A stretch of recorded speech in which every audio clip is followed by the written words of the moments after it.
다 함께 사도신경으로 우리의 신앙을 고백하겠습니다. 나는 전능하신 아버지 하나님 천지의 창조주를 믿습니다. 나는 그의 유일하신 아들 우리 주 예수 그리스도를 믿습니다. 그는 성령으로 잉태되어 동정녀 마리아에게서 나시고 본디오 빌라도에게 고난을 받아 십자가에 못 박혀 죽으시고 장사된 지 사흘 만에 죽은 자 가운데서 다시 살아나셨으며 하늘에 오르시어 전능하신 아버지 하나님 우편에 앉아 계시다가 거기로부터 살아있는 자와 죽은 자를 심판하러 오십니다. 나는 성령을 믿으며 거룩한 공교회와 성도의 교제와 죄를 용서받는 것과 몸의 부활과 영생을 믿습니다. 아멘. 찬송가 85장 함께 찬양하겠습니다. 85장 함께 찬양하겠습니다. 구주를 생각만 해도 이렇게 좋거든. 주 얼굴 배울 때에야 얼마나 좋으랴. 만민의 구주 예수의 귀하신 이름은 천지에 있는 이름 중 비할 데 없도다. 자에게 하는 자에게 소망이 되시고 구하고 찾는 자에게 기쁨이 되신다. 예수의 넓은 사랑을 어찌 다 말하랴. 주 사랑 받은 사람만 그 사랑 알도다. 사랑의 구주 예수여 내 기쁨 되시고 이제로부터 영원히 영광이 되소서. 아멘.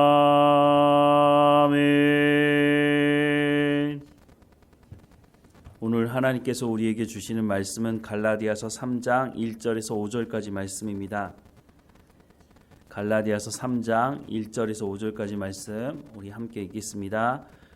어리석도다 갈라디아 사람들아, 예수 그리스도께서 십자가에 못 박히신 것이 너희 눈앞에 밝히 보이거늘 누가 너희를 꾀더냐.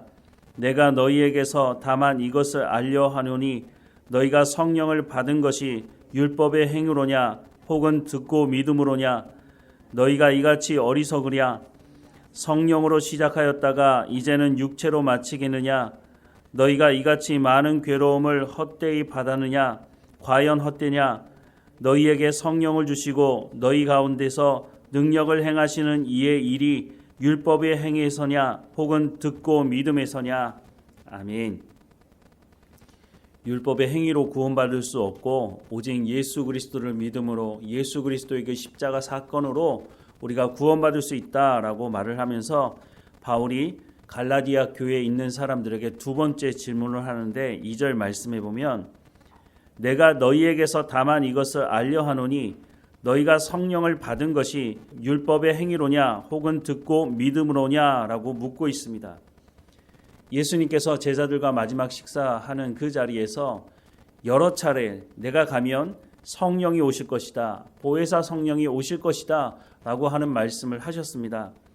요한복음 14장 26절 말씀에 보면 보혜사 곧 아버지께서 내 이름으로 보내실 성령 그가 너희에게 모든 것을 가르치고 내가 너희에게 말한 모든 것을 생각나게 하리라 라고 말씀하고 있습니다. 또한 요한복음 15장 26절 말씀에 보면 내가 아버지께로부터 너희에게 보낼 보혜사 곧 아버지께로부터 나오시는 진리의 성령이 오실 때에 그가 나를 증언하실 것이요 라고 말씀을 하고 있습니다. 예수님께서 가시면 보혜사 성령이 오시는데 그분이 어떤 분이시냐? 그분은 진리의 성령이시다라고 말씀합니다. 진리는 하나님의 말씀을 의미합니다. 예수님이 말씀하신 대로 성령이 오시면 내가 너희에게 가르친 그 하나님의 말씀을 생각나게 하실 것이다. 즉 성령께서 이 땅에 오시면 우리로 하여금 하나님의 말씀을 깨달아 알게 하실 것이다 라고 말씀을 하고 있다고 하는 것이죠. 그 성령께서 예수님이 누구이신지 증언하실 것이다 라고 말씀을 하고 있습니다. 이 말씀 외에도 여러 차례 예수님께서 내가 가면 보혜사 성령이 오실 것이다 라는 말씀을 하십니다. 그리고 예수님께서 승천하시는 그날에도 제자들에게 이 말씀을 또다시 하시는데요. 사도행전 1장 4절부터 8절 말씀에 보면 사도와 함께 모이사 그들에게 분부하여 이르시되 예루살렘을 떠나지 말고 내게서 들은 바 아버지께서 약속하신 것을 기다리라. 요한은 물로 세례를 베풀었으나 너희는 몇 날이 못되어 성령으로 세례를 받으리라 하셨느니라.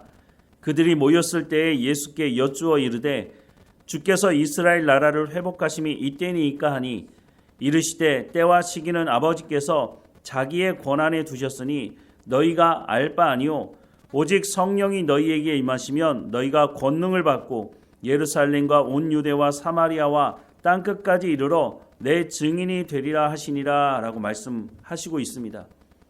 제자들의 관심은 여전히 이 나라가 언제 회복되겠느냐라고 하는 것에 있었는데 예수님은 승천하는 그 자리에서 또다시 보혜사 성령이 오실 것이다 라고 하는 약속의 말씀을 하고 있는 것입니다. 그제서야 제자들이 이 말씀을 듣고 예루살렘을 떠나지 않고 마가의 어머니 마리아의 집에 모여서 성령이 임할 때까지 힘써 기도했다라고 하는 말씀을 성경이 우리 가운데 해주고 있다고 하는 것입니다. 그런데 그 당시 예루살렘 상황이 어떻습니까? 예루살렘에 있는 기득권을 가지고 있는 사람들이 예수님을 십자가에 못 박아 죽이지 않았습니까?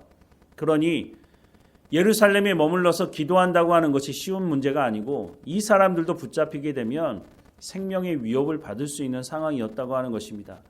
그럼에도 불구하고 예루살렘에 머물러서 성령이 임할 때까지 기도하라고 말씀하셨던 그 예수님의 말씀, 약속의 말씀을 믿고 이 사람들이 생명을 걸고 예루살렘에 머물면서 성령이 임할 때까지 기도했다고 하는 것입니다.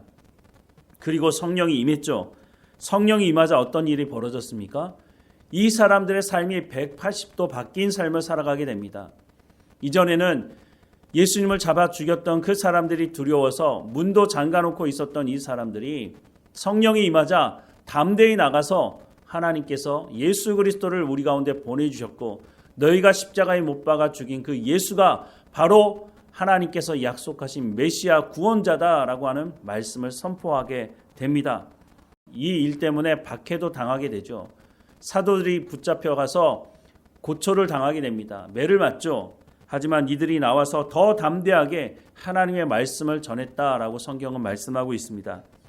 사도행전 5장 41절에서 42절 말씀해 보면 사도들은 그 이름을 위하여 능욕받는 일에 합당한 자로 여기심을 기뻐하면서 공회 앞을 떠나니라.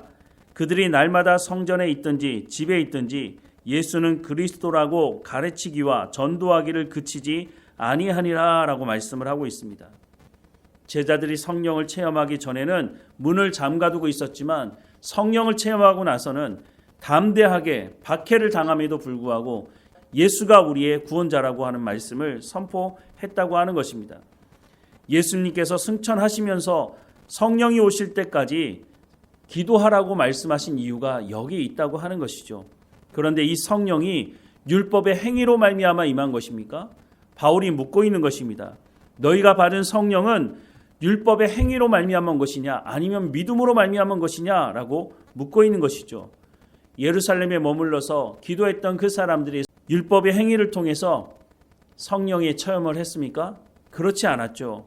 예수님께서 말씀하신 그 약속의 말씀을 믿음으로 기다렸을 때 이들이 성령의 체험을 했다고 하는 것을 알 수 있습니다. 만약에 율법의 행위로 성령을 받을 수 있다면 가장 먼저 성령을 체험해야 될 사람들이 바로 예수님 당시에 바리새인들이었을 것입니다.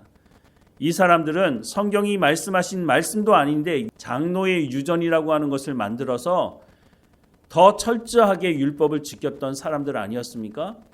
율법의 행위로 말미암아 구원받을 수 있다고 생각했던 이 사람들에게 가장 먼저 성령이 임하는 것이 어쩌면 마땅한 것일지도 모르겠습니다.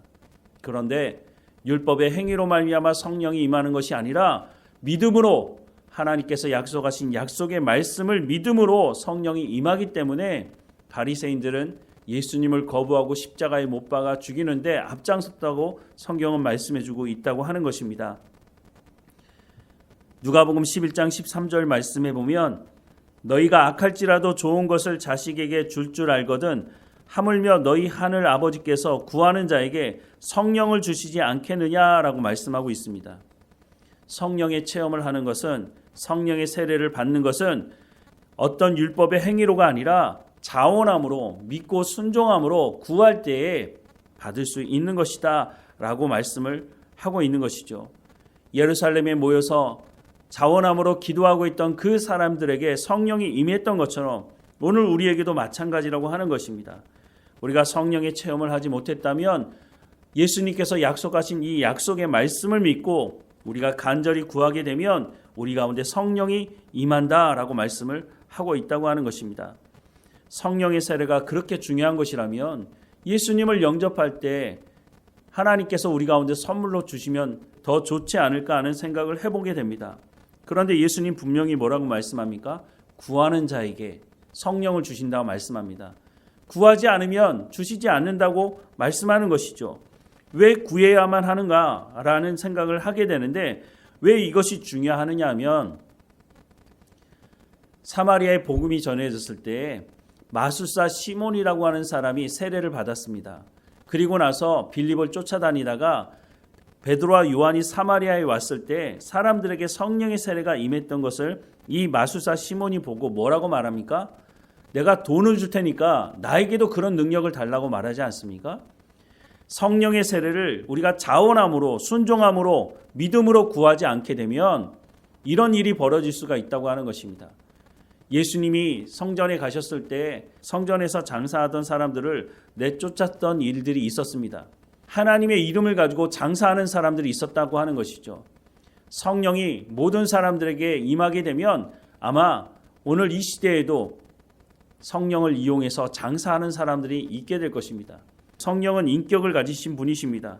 그래서 성령과 우리가 친밀한 인격적인 교제를 할 수 있는데 성령과 인격적인 친밀함을 가질 수 있는 것은 일방적으로 이루어지는 것이 아닙니다. 성령께서 우리 가운데 함께 하실 뿐만 아니라 우리도 자원함으로 순종할 때에 쌍방간에 인격적인 교제가 이루어질 수가 있다고 하는 것이죠. 그래서 우리가 자원함으로 성령을 구하지 않으면 우리 가운데 이런 인격적인 친밀한 교제를 할 수는 없다고 하는 것입니다. 그러다가 우리가 고난을 받게 되면 우리는 쉽게 성령을 외면하고 우리의 이익이 되는, 우리의 탐욕을 채울 수 있는 곳으로 쫓아갈 가능성이 있기 때문에 그래서 자원함으로, 순종함으로, 믿음으로 성령을 구하라고 말씀해주고 있다고 하는 것입니다. 성령의 세례는 선한 행위나 율법의 행위로 체험할 수 있는 것이 아니라고 분명히 말씀합니다. 우리가 기꺼이 자원함으로 하나님의 약속의 말씀을 믿음으로 구할 때 받을 수 있다고 분명히 성경은 말씀해주고 있는 것이죠. 성령의 세례는 그리스도인들에게 있으면 좋고 없어도 괜찮다라고 말할 수 있는 것이 아닙니다. 우리가 제대로 된 신앙의 삶을 살아가기 위해서는 하나님의 말씀을 깨달아 알아야 되고 그 하나님의 약속의 말씀을 끝까지 믿고 순종해야만 우리가 성령의 열매를 맺으며 그리스도의 장성한 분량에 이를 수 있기 때문에 우리가 성령의 세례를 받는 것은 반드시 있어야 되는 것입니다. 그런데 억지로 강요해서는 되는 문제가 아니고 우리가 자원함으로 예수님께서 약속하시는 대로 구하는 자에게 주시겠다고 약속하신 그 약속의 말씀을 믿고 순종할 때에 우리가 성령을 체험할 수가 있다고 말씀하는 이 말씀을 온전히 마음에 새기고 성령을 체험하지 못했던 사람들이 있다면 이 약속의 말씀을 믿고 우리가 순종함으로 자원함으로 기도하며 성령을 체험해야 한다고 하는 것입니다. 그럴 때에 우리가 이 땅에서 믿음의 삶을 온전히 살아갈 수가 있다고 하는 것입니다. 우리가 결단도 해보고 결심도 해보지만 우리가 온전히 하나님의 말씀대로 순종하는 것이 쉽지 않다는 것 너무 잘 알지 않습니까? 성령이 말할 수 없는 탄식으로 우리를 중보하신다고 말씀합니다. 성령이 하나님의 말씀을 깨달아 알게 하신다고 말씀합니다. 그러니 우리가 성령의 충만함을 받아야 하는 것이죠. 사랑하는 여러분, 오늘도 하나님 앞에 깨어 있으며 성령의 충만함을 구하고 성령을 체험하지 못했던 분이 있다면 성령의 세례를 체험할 수 있도록 은혜를 베풀어 달라고 기도하며 우리가 그리스도의 장성한 분량으로 나아가는 우리의 삶이 되어야 할 것입니다. 성령이 우리를 도우신다고 말씀합니다. 우리의 힘과 능력으로는 그리스도의 장성한 분량에 이룰 수 없습니다. 그러니 우리 가운데 선물로 주신 이 성령을 자원함으로 구하고 성령과 동행하며 성령을 통해서 우리의 생각이 하나님의 말씀으로 새로워지며 그리스도의 장성한 분량에 이르기를 주님의 이름으로 간절히 축원합니다. 기도하겠습니다. 사랑하는 하나님, 우리 가운데 약속하신 그 성령을 허락해 주시길 간절히 구합니다. 성령의 세례를 체험하지 못한 분들이 있다면 하나님 구하는 자에게 주시겠다고 말씀하셨사오니 이 약속의 말씀을 이루어 주시고 또한 성령을 체험한 분들이라면 날마다 성령의 충만한 가운데 하나님의 약속의 말씀을 온전히 붙들고 살아갈 수 있도록 은혜를 허락해 주옵소서. 고난 가운데 하나님의 약속의 말씀을 더 간절히 붙들고 살아가는 삶이 될 수 있도록 성령이 우리를 위해서 말할 수 없는 탄식으로 우리를 중보하신다고 말씀하시니 하나님의 생각을 아시는 그 성령이 간구하는 그 간구를 들어주시고 우리가 이 땅에서 그리스도인다운 그리스도의 장성한 분량에 이르는 성령의 열매를 맺어가는 우리의 삶이 될 수 있도록 은혜를 허락해 주옵소서. 그래서 세상 사람들이 우리를 통해서 하나님이 누구이신지를 알 수 있도록 우리가 복음을 증거하는 역할도 감당할 수 있도록 하나님 은혜를 허락해 주옵소서. 오늘도 깨어있게 하시고 어느 곳에 있든지 하나님과 동행하며 살아가는 우리의 삶이 될 수 있도록 인도하실 하나님께 감사드리고 예수 그리스도의 이름으로 기도드립니다. 아멘. 하늘에 계신 우리 아버지, 아버지의 이름을 거룩하게 하시며 아버지의 나라가 오게 하시며 아버지의 뜻이 하늘에서와 같이 땅에서도 이루어지게 하소서. 오늘 우리에게 일용할 양식을 주시고 우리가 우리에게 잘못한 사람을 용서하여 준 것 같이 우리 죄를 용서하여 주시고 우리를 시험에 빠지지 않게 하시고 악에서 구하소서. 나라와 권능과 영광이 영원히 아버지의 것입니다. 아멘.